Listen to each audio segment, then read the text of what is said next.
Grok जो है Elon Musk की, मतलब आई डोंट लाइक, मतलब जिस तरह की नोटरीज चीज़ें उन्होंने बनाई है ग्रॉक को, Grok is very not suitable for child. Grok से क्या तकलीफ हुई है आपको? देखिए ग्रॉक आप देखिए मॉडलिंग होता है एआई में, आप उसको जो सिखाएंगे और जिस डायरेक्शन में वो सीखेगा। सो दो लैंग्वेज उसके हैं गाली गलौज वाले, वेरी मतलब उसको हिंदी में गाली देगा, सब कुछ करते हो। लेकिन सर मैंने भी ग्रॉक यूज़ किया है। गाली वो नॉर्मली देता नहीं, अगर आप उसको उससे गाली की भाषा में बात करोगे तो फिर वो पलट के देता है। सो फिर वही बात होगी ना कि आप जो बोलोगे वही करेगा। ये एजुकेशन में इसका नहीं है, ये बच्चों के लिए सही बच्चों के लिए सही नहीं है। बच्चे बगल में सीख रहे हैं, गाली सीख ले, उस पर लिख देंगे तो इसको गाली दे, मजा आ रहा है, ठीक है, वो भी 10 गाली दे, वो भी 10 गाली दे। क्या ये कम्युनिकेशन स्किल का पार्ट है? बच्चों के हवाले से सर एक मेरा सवाल है। एक बच्चा कहता है कि मैथ वाले टीचर कभी मिले तो उनसे हम पूछें कि सर ये आपने जो कॉस थीटा टेन थीटा लेमड़ा टेमड़ा पढ़ाया था उसका यूज़ कहाँ है? उस स्किल का कब कहाँ यूज हो जाएगा आप पता नहीं सकते हैं। आप खेत में ही हैं, खेत का अमीन के बुला के नाप रहे हैं। हमारे अपने अमीन से लड़ाई हो जाती है, अमीन को हमारे को आता नहीं। अब त्रिभुज टाइप का है, उसके अंदर 4 हैं बने हुए और ज्योमेट्री पढ़े हो तो ज़्यादा अच्छे से आप उसको कैलकुलेट कर सकते हो। पेरेंट्स को सबसे पहले तहकीकात करने चाहिए कि उस स्कूल का मैनेजमेंट कैसा है। ये बहुत ज़रूरी है, क्योंकि मैनेजमेंट जैसा होगा स्कूल का डायरेक्शन उधर ही जाएगा। अभी तो बहुत सारे ब्रांड भी मोतिहारी में अगर बात की जाए तो आ चुके हैं, तो क्या एक ब्रांड होना ज़रूरी है बेहतर एजुकेशन के लिए? मैं एक क्रॉस क्वेश्चन आप ही से करूँगा, आपका ब्रांडेड स्कूल से क्या मतलब है? आपने फ्रेंचाइज किसको दिया है? तो वो जो लोकल मैनेजमेंट है वो कैसा है, वो बहुत ज़्यादा समझने की ज़रूरत है इसके ऊपर। मतलब ब्रांड में लोकल मैनेजमेंट कितना बेहतर है ये ज़्यादा इम्पोर्टेंट है। कुछ लोगों की ये धारणा है कि आप पढ़ाई कहीं भी कर लो, अगर बच्चे में टैलेंट होगा, अच्छे शिक्षक होंगे तो वो अच्छा कर ही लेगा। मकड़ा को कोई नहीं सिखाता कि जाला कैसे बनाना है, चिड़िया को कोई नहीं बोलता गोरैया को इतना सुंदर घोंसला कैसे बनाए, वो जेनेटिक है, आएगा। लेकिन उसको और भी पॉलिश करने के लिए एक अच्छा इन्वायरमेंट होना बहुत ज़रूरी है। आम आदमी का जो मेजर कंसर्न है वो ये है कि भाई विद्यालय जो प्राइवेट स्कूल्स वाले हैं वो तरह तरह के चार्जेस लगा करके जो अभिभावक हैं उनको परेशान करते हैं।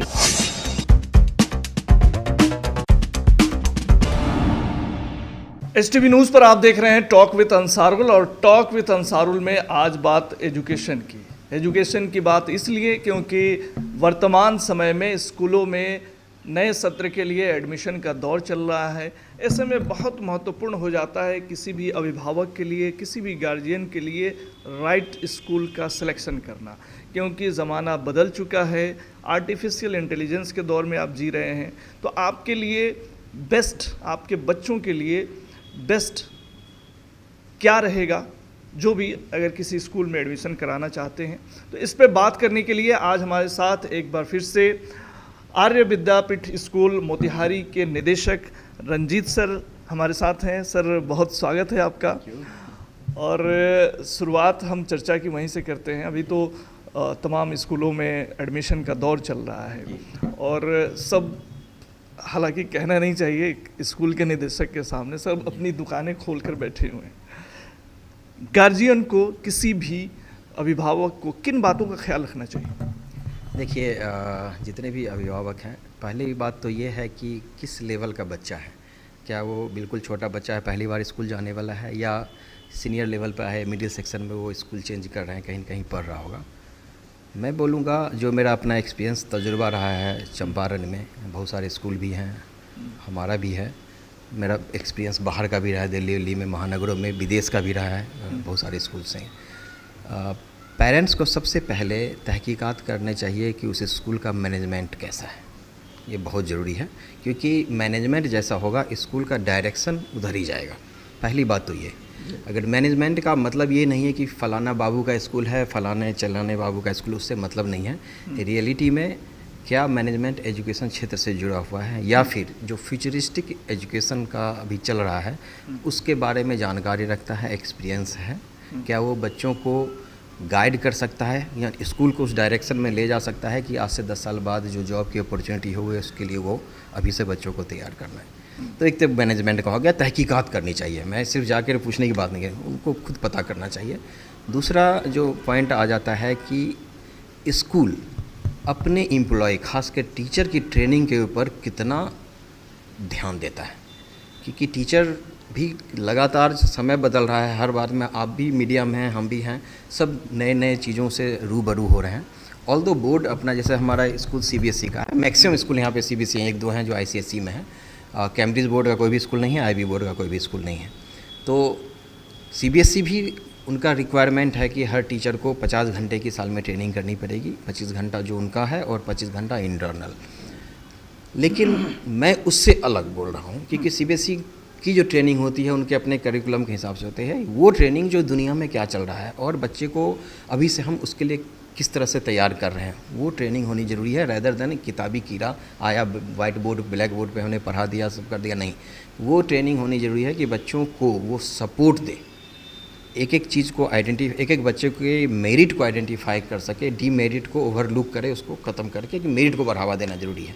मैं जो शुरुआत में बोल रहा था कि किस लेवल के बच्चे को, किस एज के बच्चे को करना ज़रूरी है। जैसे अगर मान लीजिए कि अगर बहुत छोटे बच्चे को एज कर रहे हैं तो हम लोग टीचर्स ट्रेनिंग में बताते हैं कि बच्चे को आप अच्छी हैबिट का डेवलपमेंट कीजिए। पढ़ाई तो अपनी जगह ही है, वैल्यू एजुकेशन बहुत इम्पोर्टेंट है।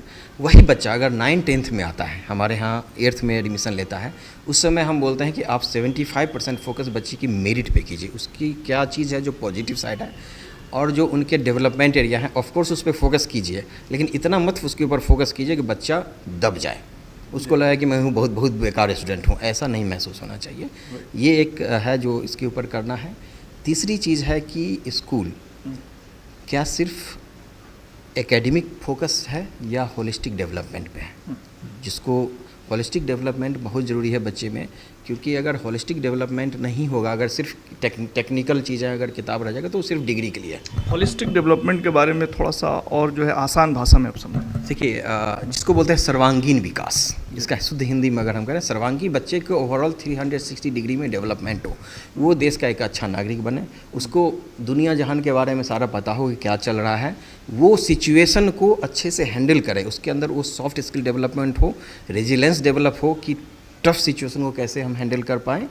इन सभी चीज़ों का जो एक मुकम्मल आदमी जो बनता है फाइनली, वो मुकम्मल आदमी बनने में ज़रूरी नहीं, एकेडमिक एक पार्ट है, सिर्फ एकेडमिक्स जो है, जो हम किताबी बातें हैं वो एक पार्ट है, अदर एक्टिविटीज़ हैं, अदर चीज़ों की लर्निंग भी होता है, जो आजकल हम देखते हैं कि सोसाइटी में पीयर ग्रुप से आता है। आइडियली वो स्कूल से भी आना चाहिए, स्कूल उसको सही डायरेक्शन दे सकता है, पीयर ग्रुप उसको सही डायरेक्शन नहीं दे सकता।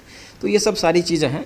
सो 2-3 चीज़ों पे बहुत फोकस होना चाहिए। एक चीज़ और है कि देखना चाहिए कि जो हम होलिस्टिक डेवलपमेंट की बात करते हैं तो उसके लिए स्पेस होना बहुत ज़रूरी है स्कूल में, क्योंकि सिर्फ क्लासरूम में ये नहीं हो सकता है, ये एक्सपीरियंशियल लर्निंग भी होती है, उसके लिए स्पेस होना चाहिए। तो थोड़ा स्कूल के पास ऐसा नहीं कि हमने कोई एक बिल्डिंग में खड़ा कर दिया, कुछ है नहीं, तो वो नहीं चलता। वो छोटे क्लास में चल सकता है, प्ले स्कूल वगैरह में, बड़े क्लास में नहीं संभव है। तो इन चीज़ों का पेरेंट्स को मेरे विचार से ध्यान रखना चाहिए।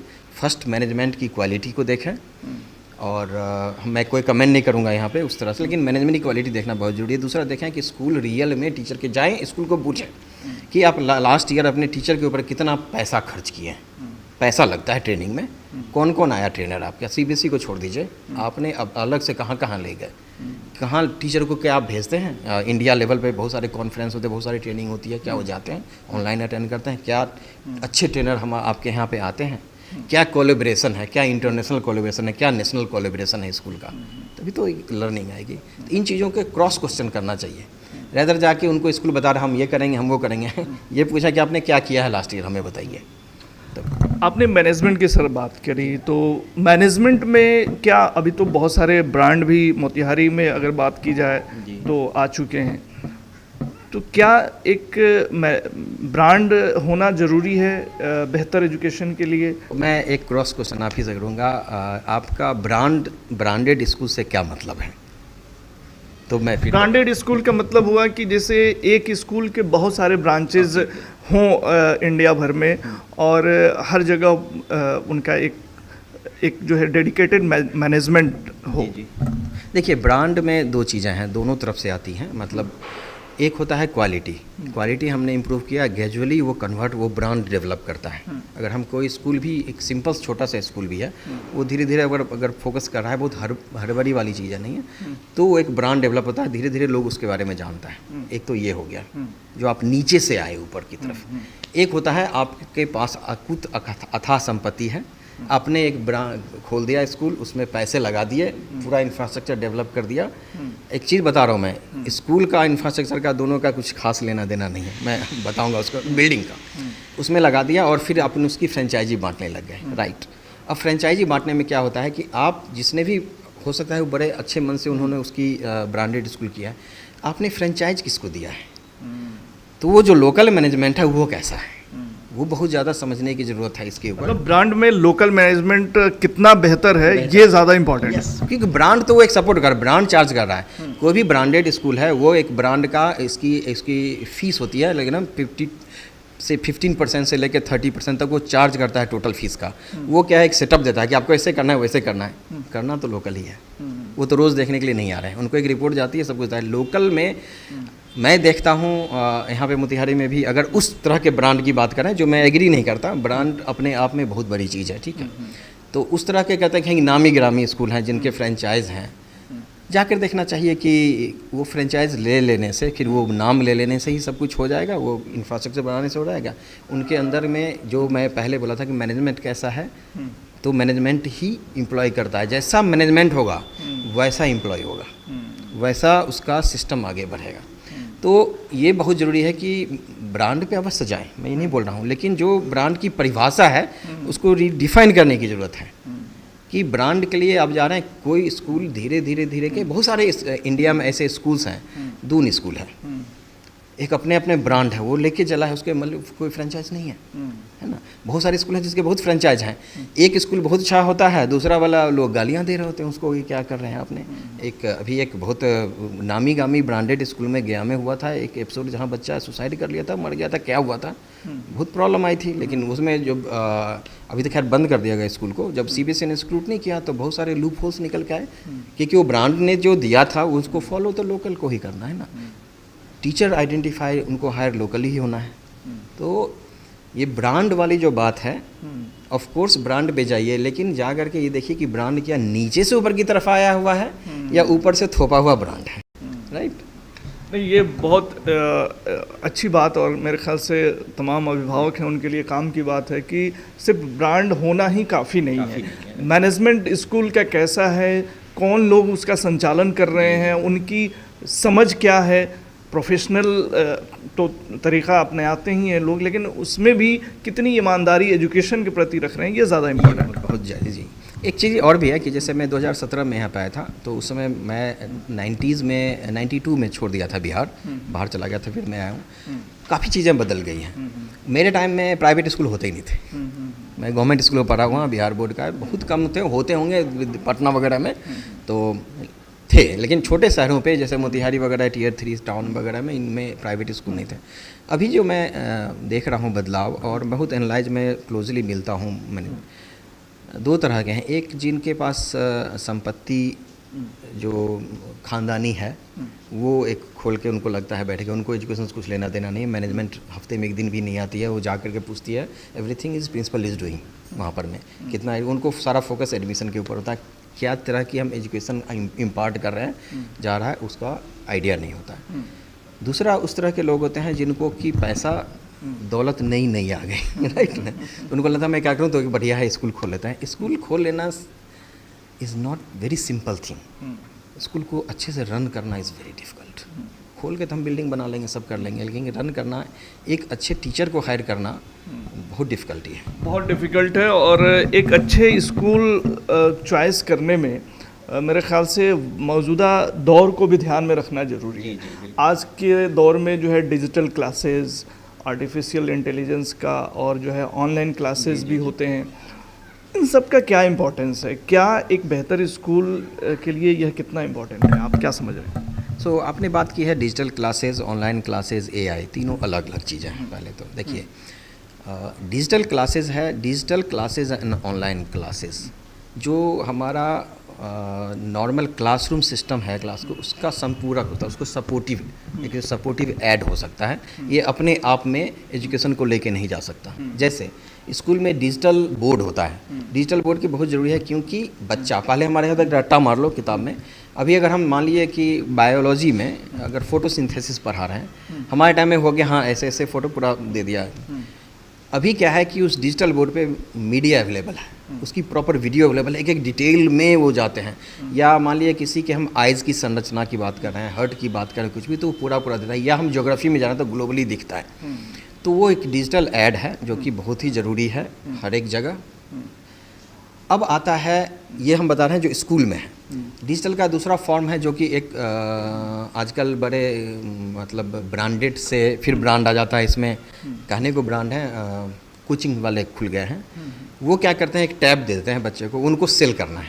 टैब में पूरा पूरा चीज़ रहता है, उसके अंदर वो पूरा वो कोई भी बना सकता है, बहुत सिंपल चीज़ है, उसको वो सेल कर रहे हैं। ठीक है, ये भी डिजिटल में है, वो घर में बैठ कर रहा है। दैट इज़ अनकंट्रोल्ड डिजिटल, उसको कोई कंट्रोल नहीं, पेरेंट्स नहीं कर रहे हैं। ठीक है, जो क्लासरूम में हो रहा है वो कंट्रोल है in with the instruction of teachers कि क्या दिखाना है, किस एज अप्रोप्रिएट में। अब आते हैं हम ऑनलाइन में। ऑनलाइन में भी दो पार्ट हैं। दो पार्ट में क्या हो जाता है ऑनलाइन में कि आप सबसे ज़्यादा एक तो है यूट्यूब वगैरह पे। ठीक है, यूट्यूब के एल्गोरिदम वगैरह बिल्कुल अलग होते हैं। और दूसरा आ जाता है आपका क्या बोलते हैं जिसको कि जो कि ऑनलाइन पढ़ाते हैं, कोचिंग वाले ऑनलाइन में पढ़ रहे हैं, आप पढ़ रहे हैं, लेकिन वो भी आप है जब स्कूलिंग में आप सपोर्ट कर रहे हैं, क्योंकि वो पूरी तरह से आप ऑनलाइन में एक निगेटिव है, निगेटिव हम कहेंगे या हम कोचिंग वाले बोलेंगे। उसके अंदर आपको पता नहीं कितने सारे बच्चे हैं, हज़ारों बच्चे पढ़ रहे हैं, कितना आप कितना कंट्रोल करिए। क्वेश्चन आंसर कर रहा है, हाँ बोले, वो बोलेगा जब सेल के टाइम बोला क्वेश्चन आंसर आप ऑनलाइन कर लेंगे, लेकिन पॉसिबल नहीं है। दूसरा ये वो लोग बोलते हैं कि हम यूट्यूब से इनको एल्गोरिदम ये है कि ये नहीं जानता कि जो बच्चा सर्च कर रहा है चीज़ें वो एज अप्रोप्रिएट है। एज अप्रोप्रिएट मैं एज अप्रोप्रिएट जैसे मैथ की बात कर रहा हूँ। मैथ में ही अगर हमारा कैलकुलस है या जोड़ घटाव है, पहली कक्षा में भी है, एमएससी में भी है, तो वो ये नहीं बता रहा है किस क्लास के लिए, किस एज अप्रोप्रिएट के लिए। और जब एक आप वीडियो देख लीजिएगा तो मल्टीपल वीडियो आएंगे, वो पता नहीं अलग अलग है, वो बच्चा उसी में खो जाता है।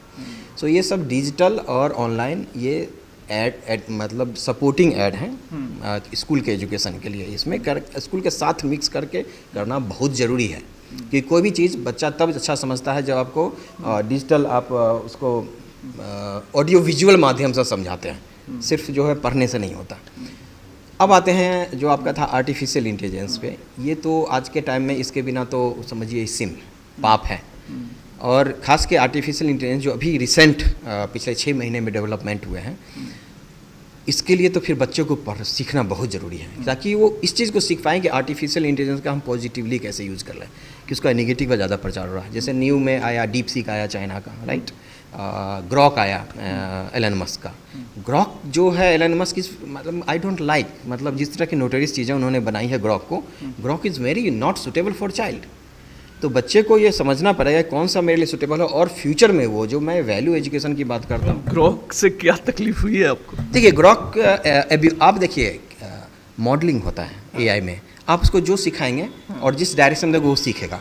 सो दो लैंग्वेज उसके हैं गाली गलौज वाले, वेरी मतलब उसको हिंदी में गाली देगा, सब कुछ करते हो। लेकिन सर मैंने भी ग्रॉक यूज़ किया है। गाली वो नॉर्मली देता नहीं, अगर आप उसको उससे गाली की भाषा में बात करोगे तो फिर वो पलट के देता है। सो फिर वही बात होगी ना कि आप जो बोलोगे वही करेगा। ये एजुकेशन में इसका नहीं है, ये बच्चों के लिए सही, बच्चों के लिए सही नहीं है। बच्चों के बच्चे बगल में सीख रहे हैं, गाली सीख ले, उस पर लिख देंगे तो उसको गाली दे, मजा आ रहा है, ठीक है, वो भी 10 गाली दे, वो भी 10 गाली दे। क्या ये कम्युनिकेशन स्किल का पार्ट है?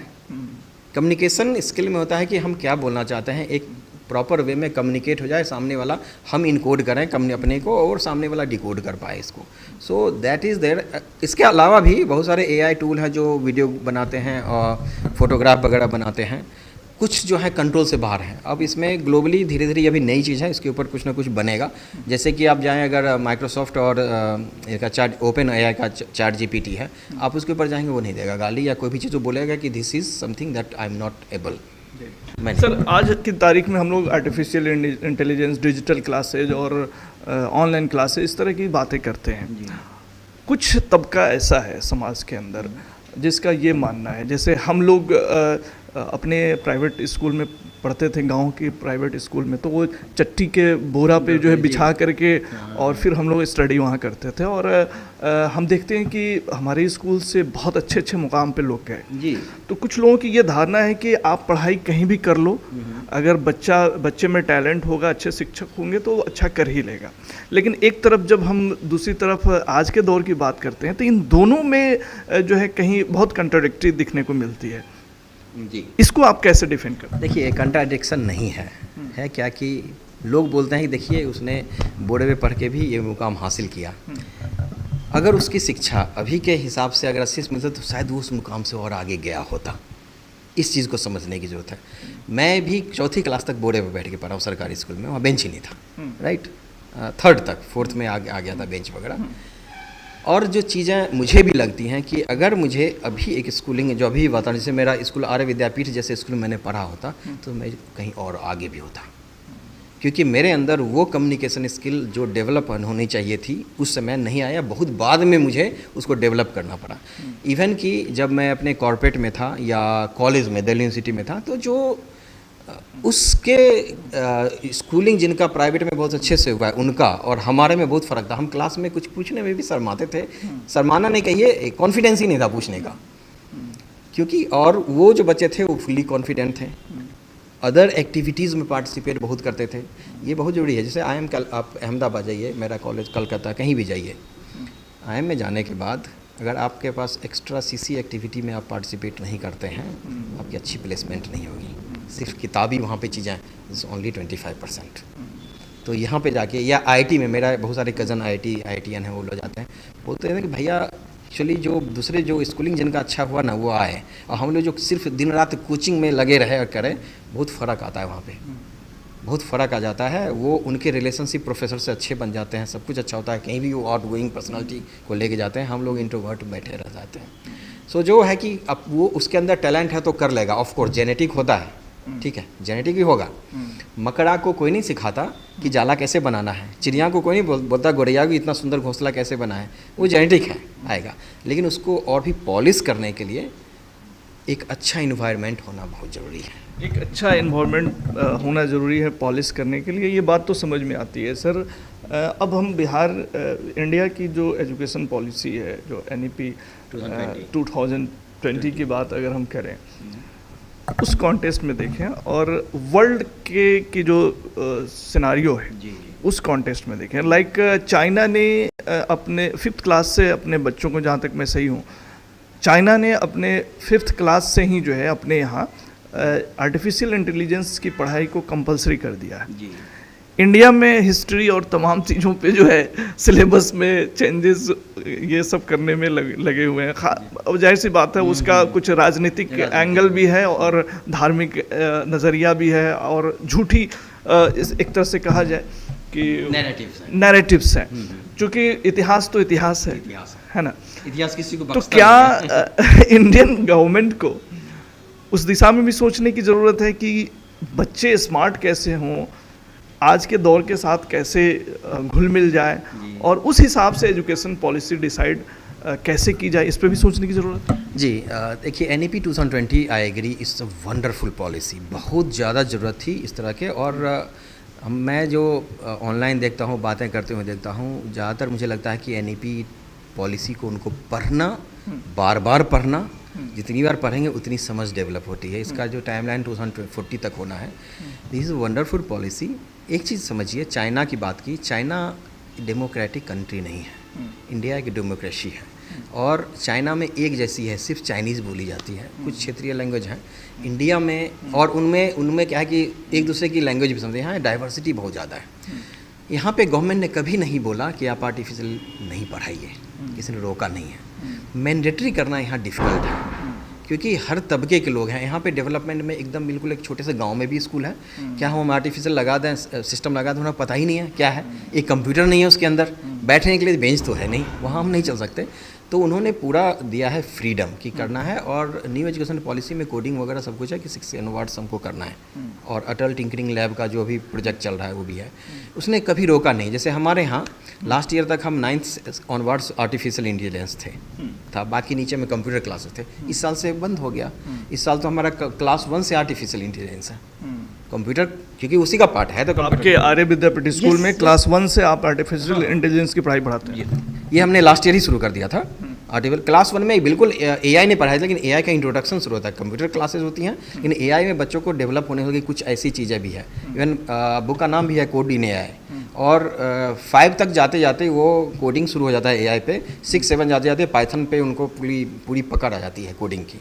सो सिर्फ देखिए, एआई में एक होता है डेवलपमेंट, एक होता है यूज़र एज ए यूजर्स। सो ये ज़्यादा बताना ज़रूरी है कि उसको सही तरह से यूज कैसे करना है।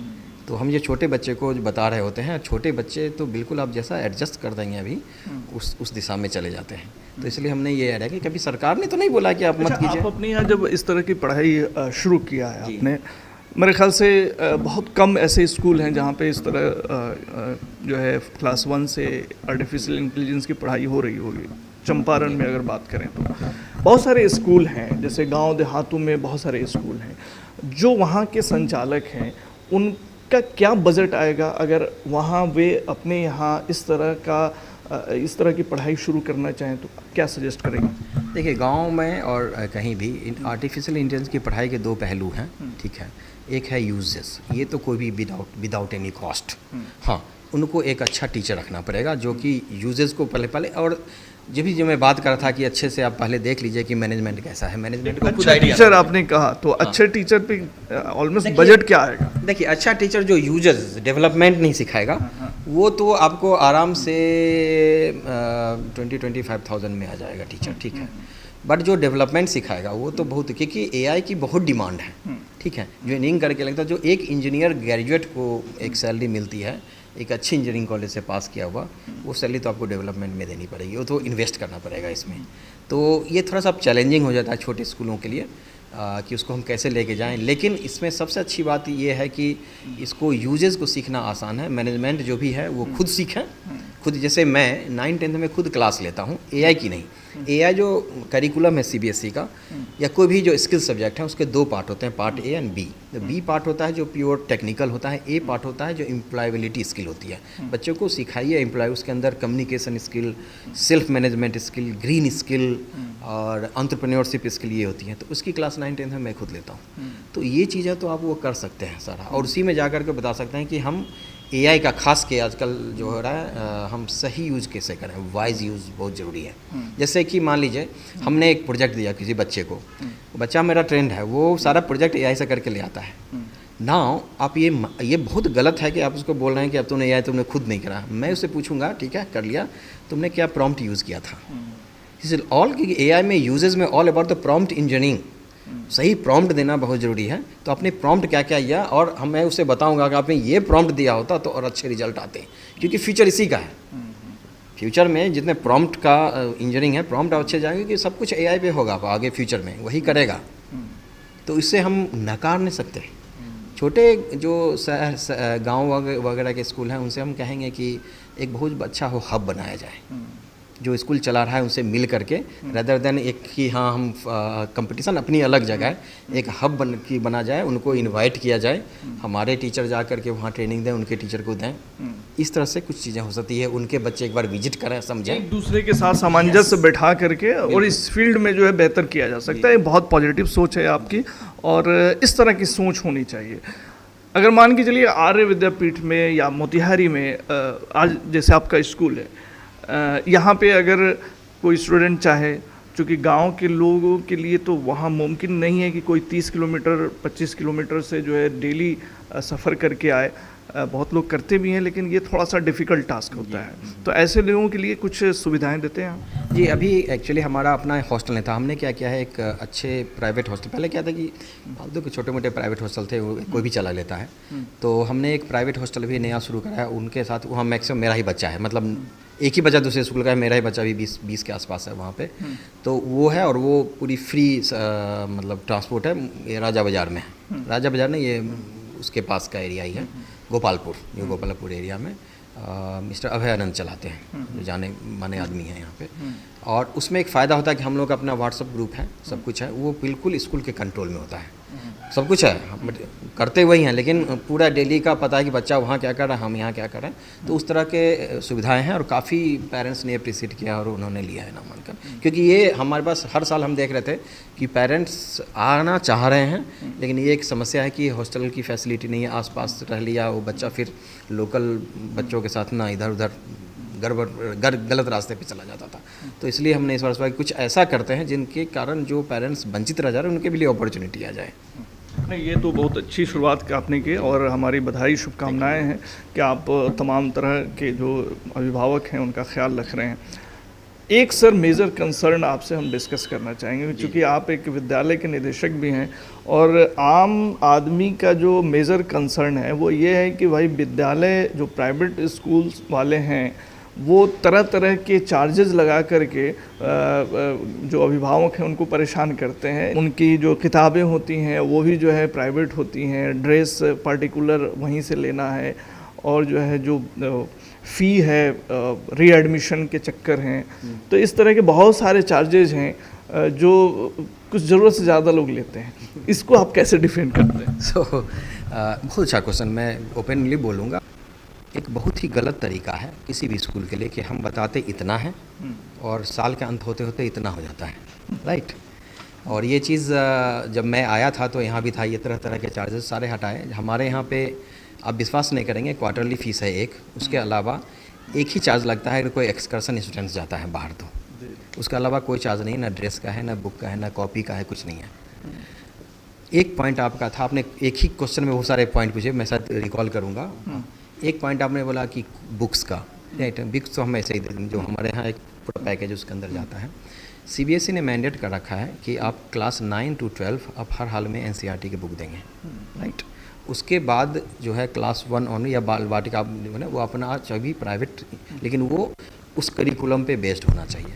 अब मैं अपना देखता हूँ, मैं भी सोचा था कि एनसीईआरटी की बुक चलाऊँ, राइट, कुछ किया।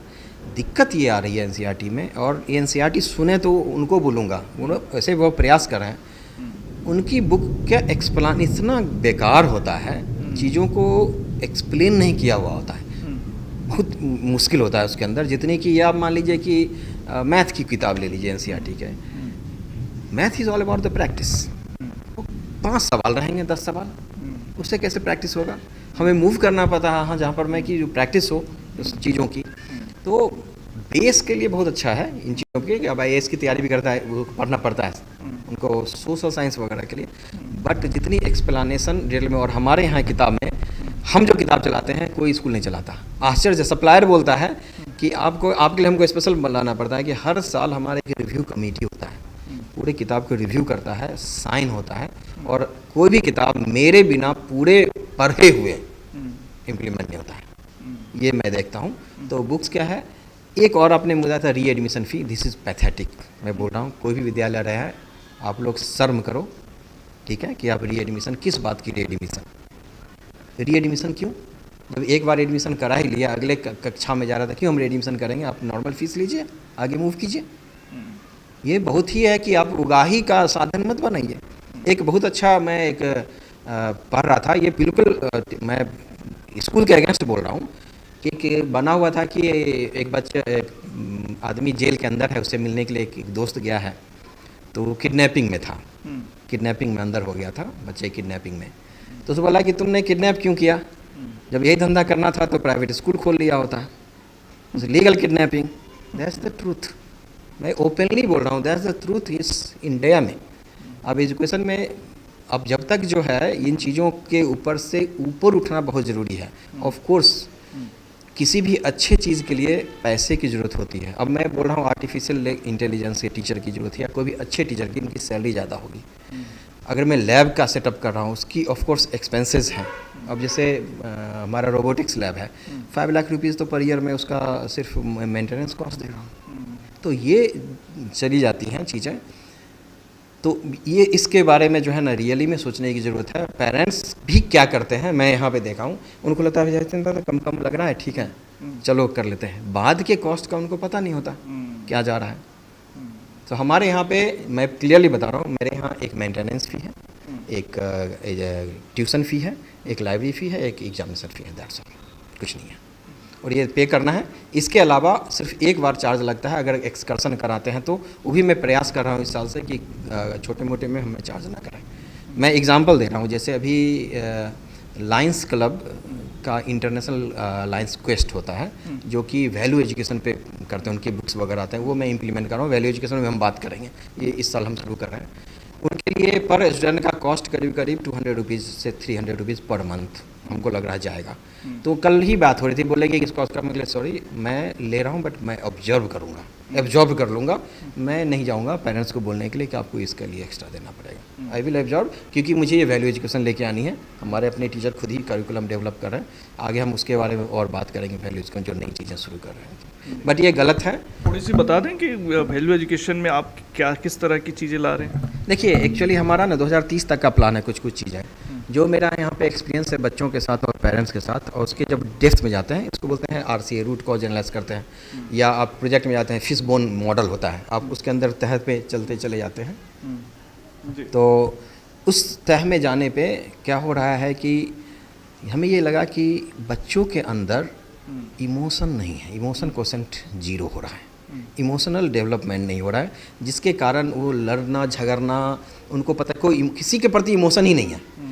कोई रोड पे गिरा हुआ मर रहा है, ठीक है, कुछ नहीं है। एक सिंपल एग्जांपल ले लीजिए इसका वैल्यू एजुकेशन कि आप जाएंगे, ये बलुआ का पुरान बॉटल नेक है, ठीक है, चिकन नेक बोल सकते हैं, चिकन को नहीं बिकता वहाँ पे।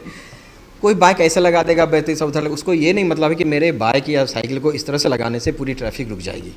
दूसरे का ख्याल रखना बिल्कुल जीरो है। मॉरल वैल्यूज, मोरल वैल्यू हमारे टाइम में एक नैतिक शिक्षा सब्जेक्ट होता था, तो वो शिक्षा नहीं है ना, CBSE अब कर रही है। तो हमने किया कि नहीं, मोरल जो वैल्यू एजुकेशन को लेके आएंगे, प्रिंसिपल मैम से भी डिस्कस किया हमने, किया जो पुरानी चीज़ों पे गए। आप अंसार जी भी विश्वास नहीं करेंगे, जब हमने पुराने वो निकालने शुरू किए तो ये पता निकल कर के आया कि जो पुरानी चीज़ें हैं वो अभी के टाइम में काम नहीं आ सकती। समय बदल गया है, मोबाइल का, रील्स का, यूट्यूब का दौर है। इसमें बच्चों को हम बैठ करके जातक कथाएं और उसके बाद उसका नहीं आएगा, मोटिवेशन काम नहीं करता है। तो टीचर को हमने लगाया कि इस करिकुलम फ्रेम में दूसरी चीज़ें निकालो, लेकर के आओ इस तरह से कि हम डेवलप करें। देखिए पेरेंट्स या कोई भी ये समझना चाहिए, सबसे पहले बच्चों में दिल का डेवलपमेंट होता है। मैं मेडिकली बात नहीं कर रहा हूँ, इमोशन के पॉइंट से। आपके दिल को डेवलप कीजिए तब दिमाग को डेवलप कीजिए। सो शुरू के जो 8 साल 10 साल 7 साल हैं, तो दिल को डेवलप करना है। मैं कितनी बार बोलता हूँ पेरेंट्स से, आपके घर में एक पेट पालिए, ठीक है, उससे लगाव होता है बच्चों को। आप कोई कुत्ता बिल्ली आ रहा है, मार रहे उसको, ये नहीं कीजिए, ये आप क्रूएल्टी सिखा रहे हैं बच्चे को। ये सब चीज़ें जो है ना, ये वैल्यू एजुकेशन के ऊपर हमें लेके जाना। इस साल हमारा टारगेट वैल्यू एजुकेशन पूरा का पूरा, हम इसके इमोशनल कोसेंट को लेके जाना है, रेजिलेंस को लेके बच्चों को डेवलप करना है। जो बैठ के सुसाइड करने पे उतार हो जाते हैं, कुछ भी थोड़ा सा हुआ उनको बर्दाश्त नहीं होता ये चीज़ें, तो इसके ऊपर फोकस कर रहे हैं। कि लास्ट ईयर तक हमारा टेक्निकल था artificial intelligence, now let's bring the humanity also. बिल्कुल, और आज की तारीख में ये बहुत ज़रूरी है कि वर्तमान दौर से सामंजस्य बिठा करके एजुकेशन दी जाए। और कहीं ना कहीं आज के दौर, रील्स के दौर में वो जो सर जिस वैल्यू एजुकेशन की बात कर रहे हैं वो कमी खलती है। और आज के बच्चे अगर उनके अंदर सिविक सेंस की कमी है या फिर इस तरह की जो चीज़ें, जिससे हर आदमी दो चार होता है, लोग सड़कों पे निकलते हैं, मॉल्स में जाते हैं और दीगर सार्वजनिक जगहों पे जाते हैं, तो वहाँ पे दूसरे की कमियाँ नज़र आती हैं। तो वो दूसरे की कमियाँ से को जब आप निकालते हैं तो अपने अंदर भी, अपने बच्चों के अंदर भी इस चीज़ को डालना बेहद ज़रूरी है। बच्चों के हवाले से सर एक मेरा सवाल है जी, मैं वो भी रील्स के ज़रिए जो है मेरे जहन में बड़ा ज़बरदस्त जो है इम्पैक्ट हुआ। उसमें एक बच्चा कहता है कि मैथ वाले टीचर कभी मिलें तो उनसे हम पूछें कि सर ये आपने जो कॉस थीटा टेन थीटा लेमड़ा टेमड़ा पढ़ाया था उसका यूज़ कहाँ है? देखिए क्लास 10 तक सब सब्जेक्ट पढ़ाने की बात होती है। क्यों? क्योंकि पॉलिसी काफ़ी अच्छा है। 10 तक आपको सब कुछ जानना जरूरी है। एक अच्छे सोसाइटी में ह्यूमन बीइंग बनने के लिए उस स्किल का कब कहाँ यूज हो जाएगा आप पता नहीं सकते हैं। आप खेत में ही हैं, खेत का अमीन के बुला के ना पड़े। हमारे अपने अमीन से लड़ाई हो जाती है, अमीन को हमारे से आता नहीं। आप त्रिभुज टाइप का है, उसके अंदर 4 हैं बने हुए और ज्योमेट्री पढ़े हो वो तो ज़्यादा अच्छे से आप उसको कैलकुलेट कर सकते हो चीज़ें। पूरा यूज है आपने ये जो क्वेश्चन कर रहे हैं वो उस लाइन में होंगे आगे चल के, क्योंकि आप इंटर के 12th के में तो आप जा करके सब्जेक्ट आप चूज़ कर ले रहे हो ना, अलग अलग अलग स्ट्रीम में चले जा रहे हो। आपने कॉस थीटा साइन थीटा पढ़ा, लेकिन आप चले गए कॉमर्स फील्ड में या आप चले गए ह्यूमैनिटीज़ के फील्ड में, तो वहाँ उसका यूज़ नहीं है। लेकिन जितना पढ़ा हुआ है वो कहीं ना कहीं यूज़ होता है। ये एक अच्छा ह्यूमन बीइंग सोसाइटी में एक के लिए 10th तक की सब सब्जेक्ट की पढ़ाई बहुत ज़रूरी है। जो बच्चे इस तरह के सवाल जिनके जहन में जाते हैं कि साइन थीटा कॉस थीटा ये सब का इस्तेमाल कहाँ है, तो सर ने बताया कि ये आपके लिए ज़रूरी है और ये जो बेसिक नीड है, जो सिलेबस बनाया गया है वो बड़े लोगों ने और बड़े बड़े विद्वानों ने इसे बनाया है, तो कहीं ना कहीं वो तमाम चीज़ों को ध्यान में रख कर के ही वो बनाए हैं। सर बहुत शुक्रिया, आपने वक्त दिया और इतनी सारी बातें हमसे की। थैंक यू वेरी मच आने के लिए और हमारी बातों को लोगों तक पहुंचाने के लिए बहुत शुक्रिया सर। और यूं ही आप चंपारण में जो है एजुकेशन एक नए तरह का जो आप देते हैं, इसके लिए भी आप मुबारकबाद के हकदार हैं और इसी तरह से आप यहाँ के एजुकेशन फील्ड में एक क्रांतिकारी बदलाव की तरफ मूव करते रहें, हमारी शुभकामनाएं। तो आज हम बात कर रहे थे आर्य विद्यापीठ स्कूल मोतिहारी के निदेशक रंजीत सर से और एजुकेशन के मुद्दे पे आज बात हो रही थी। आपको ये हमारी गुफ्तगू कैसी लगी आप हमें बताइएगा ज़रूर। फ़िलहाल के लिए इतना ही। तमाम खबरों और डिबेट्स के लिए जुड़े रहिए STV न्यूज़ के साथ।